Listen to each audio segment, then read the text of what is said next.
I want to read a short piece to you.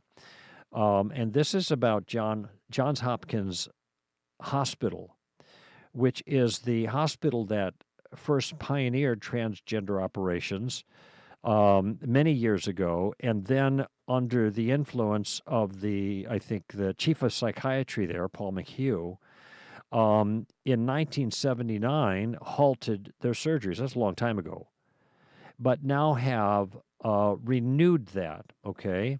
And the piece I'm reading actually is from 2017, so it's 5 years old, and it's from the American Bar Association, and it's talking about this decision to initiate the surgeries once again. And thanks to somebody on our in our listening audience, I was talking about this, and it was giving outdated information. I said they don't do these things anymore, thankfully, and now they're back at it, and that's what this piece is about. And they sent the link, and so now I know. Okay, so thank you for that correction. But what I want you to see here is I just want you to see some of the smoke and mirrors so that you can keep that in mind when you are making your own assessments about things. Now, when people use smoke and mirrors, it doesn't mean that their views are false, or that their facts are being maligned necessarily. But it's always it's an alert to me when certain rhetorical techniques are used, because they often seem to be used in place of fair, even-handed, reasonable arguments or points. And so people resort to a kind of tricksterism, a verbal sleight of hand, in order to make their point of view seem more appealing than it may actually be.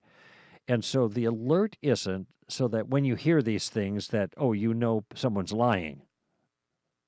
The alert here is that when you hear these things, be careful, because they may be.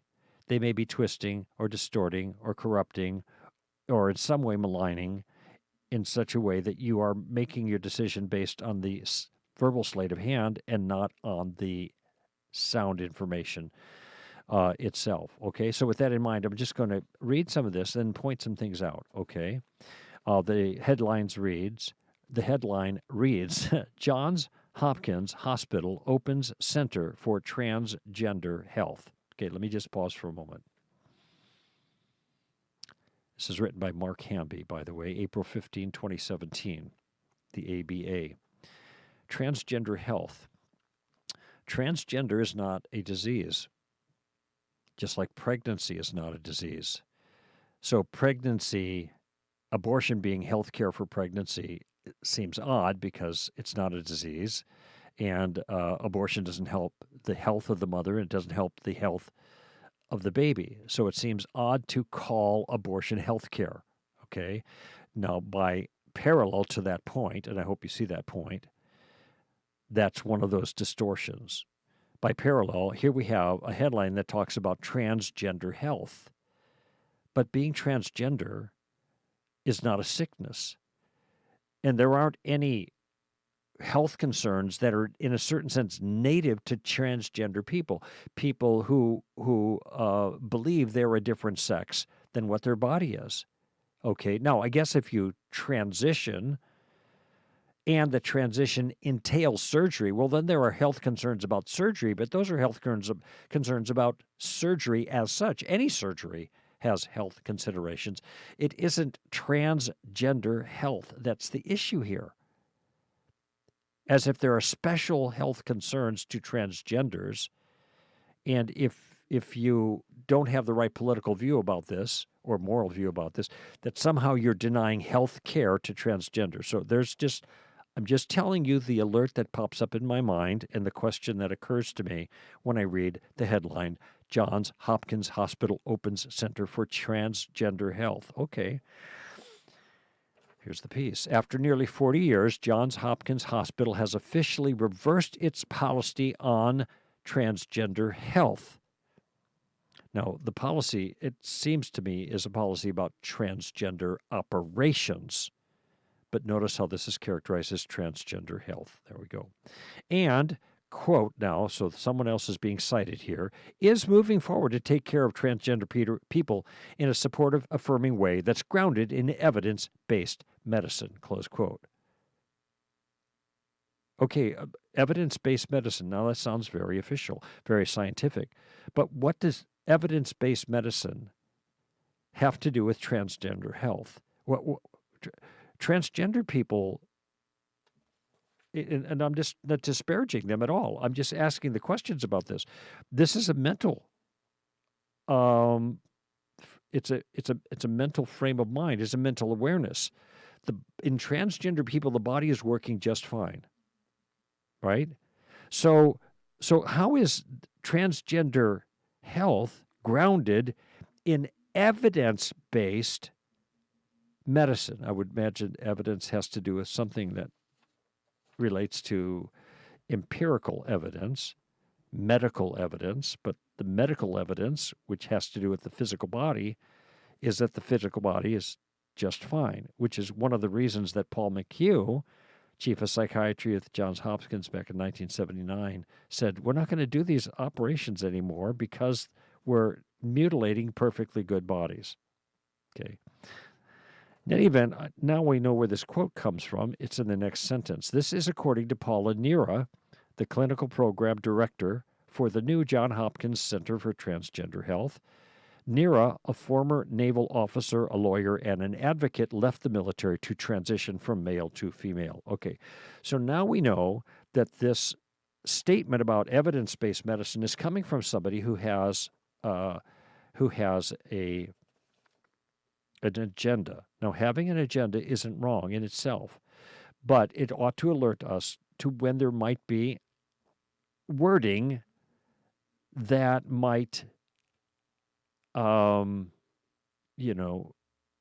used the phrase sleight of hand just a bit ago. It might be sleight of hand. So I don't know what gender-based medicine is. I'm sorry, evidence-based medicine is regarding transgender health. But in any event, this is from Paula Nira, who is someone who's advocating regarding transgender operations. And so, okay, well, that is a whole question mark in my mind. Okay, a little history. The article continues. In the early 1960s, Johns Hopkins was in the forefront of gender identity science. Really? Gender identity science. This is another phrase. What is science? Science has to do with empirical stuff, right? Like the physical body. Gender identity isn't part of that. So why is it called science? Okay, another red flag. And its Baltimore Hospital was the site of the nation's first gender affirmation surgery. Okay. And then they put in parentheses, then change of sex operation. Notice the change of the language. It was then called change of sex operation. Now they call it, in this article here, gender affirmation surgery. Okay. Look at the words that are being used. This is 1966.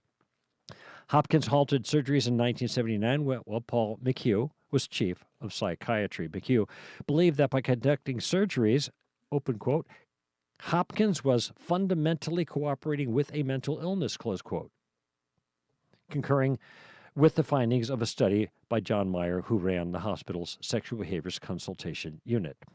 Meyer hypothesized that sex change surgery conveys, quote, no objective advantage in terms of social rehabilitation, close quote. Both McHugh and Meyer remain associated with Hopkins, although McHugh's tenure as head of psychiatry ended in 2001. Now, notice what they're doing. They're giving their professional opinion as psychiatrists. This is not helpful.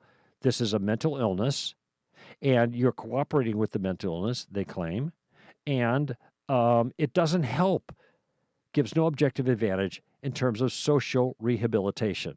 Okay? Background. Next paragraph. As of July 2016, in a letter to the LGBT community, Hopkins announced plans for the Center of Transgender Health. Then in October, the former chief of psychiatry co-authored a report with a Hopkins scholar in residence contending that neither sexual orientation nor gender identity are biologically determined. Okay, pause there. So now there's a new report, same guy, same team, psychiatry team, and they're just pointing out, by the way, none of this has anything to do with the physical body. It doesn't have to do with genetics.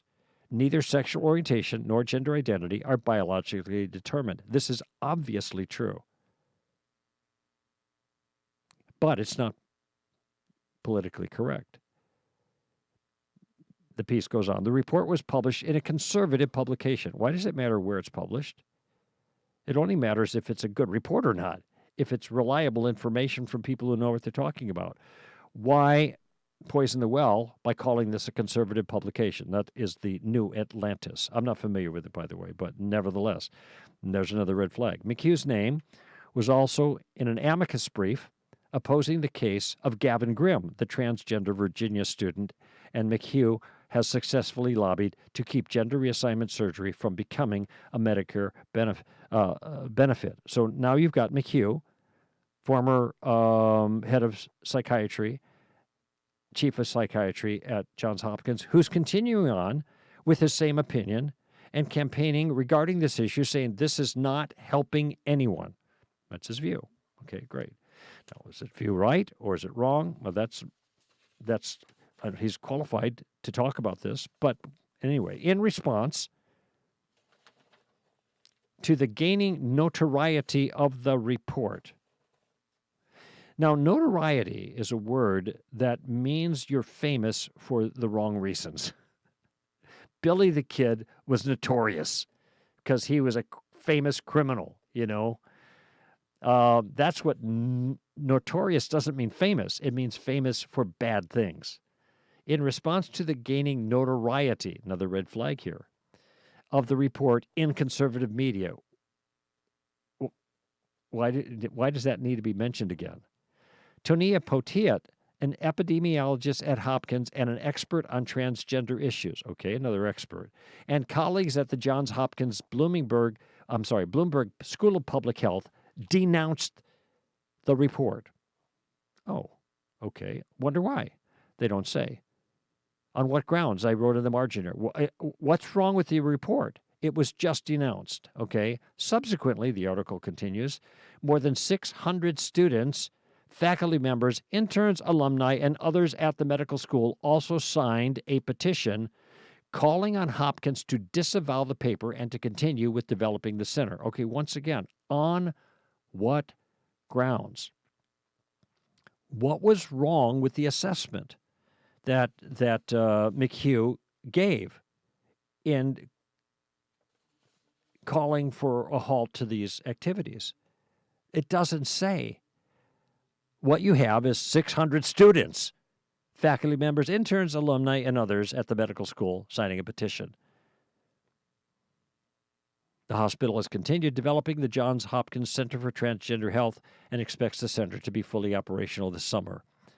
So, in other words, they didn't listen to McHugh, they listened to, or at least they continued their plans, which were supported by the 600 students, faculty members, interns, etc., that signed a petition, never telling what grounds that McHugh should be disavowed.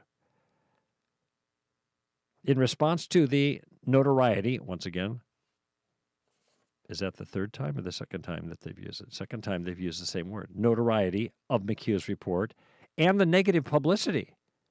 The hospital has stated that it strongly and unambiguously supports the LGBT community. Okay, now it's kind of interesting, isn't it? It's clear now the hospital's caved in to the LGBT community. It doesn't say that they agree with whatever scientific evidence or evidence-based medicine that was produced by those objectors, that McHugh and company were mistaken about trans. This is all politics, is my point. An appropriate point for today, Election Day. This is all politics under the guise of medicine. And you can see it all through the article. It does end on a somewhat positive note. It says that the Johns Hopkins Center is unambiguously supportive of the LGBT community, but acknowledges the right of individuals associated with Hopkins to express views contrary to its official policy. So they toss dissenters a bone. Okay, we'll take it. I just read this because, I mean, it's an old article, but it's characteristic of the dynamic, of the twisting of language to make one view look good and another view look bad. Okay? The psychiatrists make the obvious points. That seems to be consistent with their discipline and common sense. And then there's a hue and cry from the other side, a community, a group of people of all sorts that cry foul, demand that the report be disavowed, and move ahead with the plan. And the result is we are sensitive and supportive of the community. What happened to scientific facts? That isn't what they said. They didn't say we're supportive of the scientific evidence, which is ABCD, that supports our view. No, they are going along with the community that's leaning on them. It's all politics, okay? Smoke and mirrors, all right? Keep your eyes open. This is just one example. There's on a host of other issues. And by the way, not just in secular culture, but also within theological circles, you see this kind of thing happening. Okay? So be aware of those moves and then have your guard up. Try to read the material fairly. Okay? These are, I can't make an assessment really on this whole issue based on this article because there's only the objectors that are cited here. There's nothing that's cited in their behalf except for that they're vehemently objecting and are claiming that their view is evidence-based medicine, but there's no evidence of such a thing. Maybe it can be forthcoming, but I've not seen it. It does seem that their view flies in the face of common sense and sound psychiatry, especially since it's obvious, as McHugh points out, that neither sexual orientation nor gender identity are biologically determined.